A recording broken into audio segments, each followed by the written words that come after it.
Assalamualaikum warahmatullahi wabarakatuh. Perkenalkan, nama saya Imal dari Tasya. Saya dari kelas 11 IPS 2. Jadi di sini saya akan mempraktikkan diri seolah-olah menjadi seorang tour guide.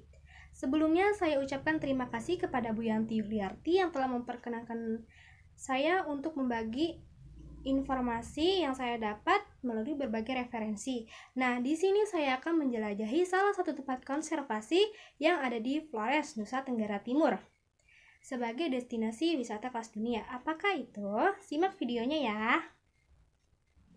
Assalamualaikum warahmatullahi wabarakatuh. Halo semuanya, saya Imal dari Tasya. Kali ini saya akan mengajak Anda untuk menjajal keindahan destinasi wisata yang terletak di 120 derajat bujur timur Indonesia. Ya, Kepulauan Bajo, Nusa Tenggara Timur. Tepatnya di Taman Nasional Komodo. Eits, tunggu dulu. Sebelum kita menjelajahi Taman Nasional ini, alangkah baiknya kita harus tahu dulu mengenai Taman Nasional Komodo ini. Yuk, ikuti saya.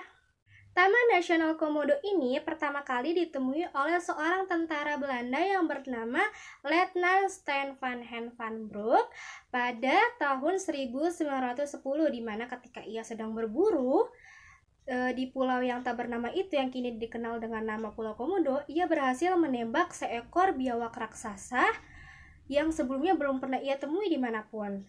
Nah, akhirnya kulit dan dokumentasi Komodo tersebut dibawa ke sebuah museum dan di Pusat Botani di Bogor. Di Pusat Botani, Komodo tersebut diteliti oleh para peneliti terkenal, salah satunya Peter Owens. Nah, hasil penelitian ini menunjukkan bahwa betapa menariknya Komodo sebagai salah satu spesies biawak raksasa yang hanya dapat ditemui di Nusa Tenggara Timur. Hal ini pun mendorong Kesultanan Bima mengeluarkan surat keputusan untuk melindungi Komodo, dan surat ini dikenal dengan nama Verordening van het Sultanat van Bima.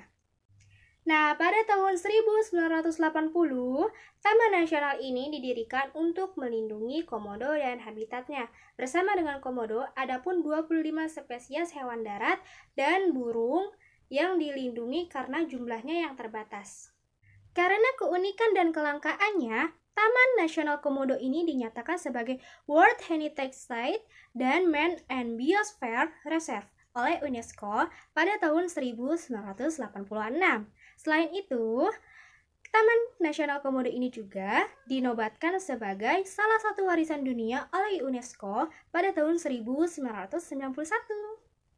Taman Nasional Komodo berada di Pulau Sumbawa dan Pulau Flores. Secara administratif termasuk ke dalam Kecamatan Komodo, Kabupaten Manggarai Barat, Provinsi Nusa Tenggara Timur, Indonesia. Nah, masyarakat yang tinggal di kawasan ini kurang lebih berkisar 4.251 jiwa. Dan sebagian besar masyarakatnya bermata pencaharian sebagai nelayan, serta mayoritas masyarakatnya memeluk agama Islam. Nah, itu tadi sedikit penjelasan mengenai Taman Nasional Komodo. Sekarang saatnya kita jelajahi yuk. Nah, teman-teman, Taman Nasional Komodo ini memiliki 3 pulau utama, yaitu Pulau Komodo, Pulau Rinca, dan juga Pulau Padar dengan pulau-pulau kecil di sekitarnya. Nah, Taman Nasional ini buka setiap hari loh.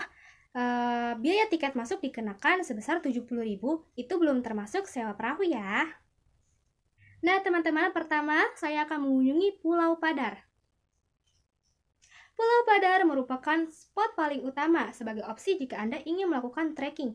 Terdapat tangga-tangga alami untuk jalan Anda menapaki bukitnya. Selain itu, Pulau Padar juga memiliki pantai yang sangat indah dan baik untuk menyelam dan snorkeling. Selanjutnya, saya melanjutkan perjalanan saya ke Pulau Komodo. Inilah waktunya saya bertemu yang dinanti-nanti, hewan purba melata endemik yang hanya dapat ditemui di kawasan ini, yaitu Komodo. Komodo atau Varanus komodoensis hanya dapat ditemukan di beberapa pulau kecil di bagian tenggara Indonesia. Saat ini terdapat sekitar 2.973 ekor komodo yang ada di dalam kawasan Taman Nasional Komodo. Hewan komodo ini merupakan binatang pemakan daging atau karnivora, dan dia menggunakan lidahnya untuk mencium bau hingga jarak 5 km loh. Nah, teman-teman, saat kita berkunjung melihat komodo, perlu sekali dan penting sekali untuk menjaga jarak sekitar 5 meter dari kita dan mengecilkan suara agar komodo itu tidak stres dan tidak menganggap kita sebagai bahaya. Karena bukan hanya dari gigitannya saja, tetapi air liurnya juga akan sangat berbahaya bila terkena manusia. Selain melihat spesies komodo, di Taman Nasional ini juga memiliki pemandangan yang luar biasa menawan sehingga menjadi daya tarik wisatawan baik dalam negeri maupun luar negeri. Khususnya panorama savana dan panorama di bawah laut merupakan daya tarik pendukung yang potensial.